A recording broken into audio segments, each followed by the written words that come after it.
Let's notice and describe composition. Composition equals placement. How is the artist placing and spacing the pieces of paper? What directions are they placing the paper in?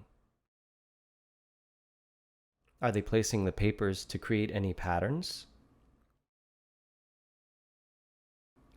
Build your skills by watching this video and using the describing tool for Torn Paper Collage to help you find words to describe composition choices you see. For this video, you can just focus on the spacing, direction, and pattern sections on the second page of the describing tool. The artists who made these collages have spaced their paper pieces in very different ways. Notice and describe their spacing choices. Are the paper pieces densely packed beside each other? Are any of the pieces spread out or scattered? Are any of the pieces layered on top of each other? Where are the pieces placed on the page? In the middle, off to one side or the other, near the top or bottom? Are the shapes placed on the page in a way that looks lopsided, symmetrical, balanced? Notice and describe the variety of directions that these artists have placed their papers in. Are the paper pieces horizontal, vertical, diagonal? Are the pieces all going the same direction or in different directions? Are they perpendicular, crisscrossed, parallel? Notice and describe any patterns that the artists are creating. For example, they may have arranged their paper pieces to create a branching pattern or a radiating formation. They may have created stripes or spirals or placed shapes inside of shapes to create a concentric design. You may notice that you have the urge to tell the artist what you think their composition is meant to depict.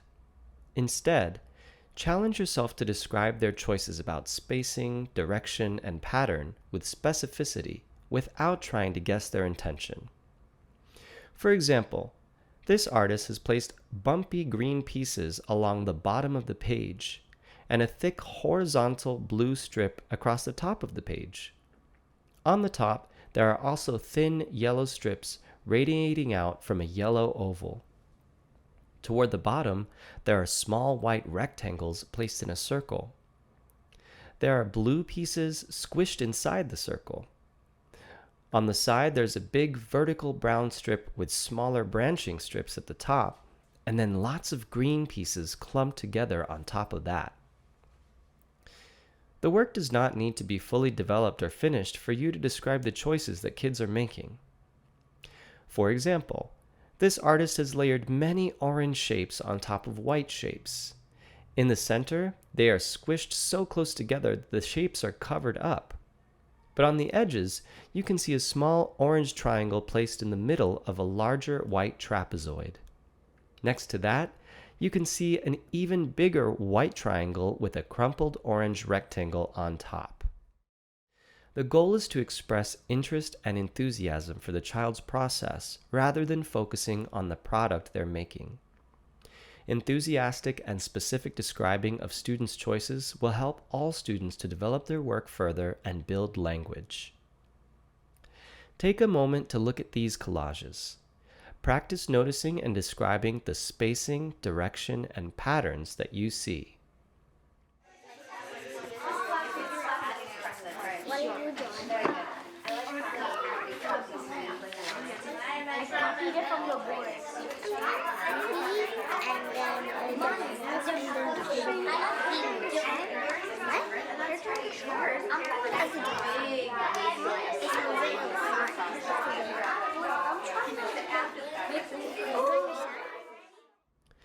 Remember, you don't need to understand or like the work to describe it with specificity and enthusiasm.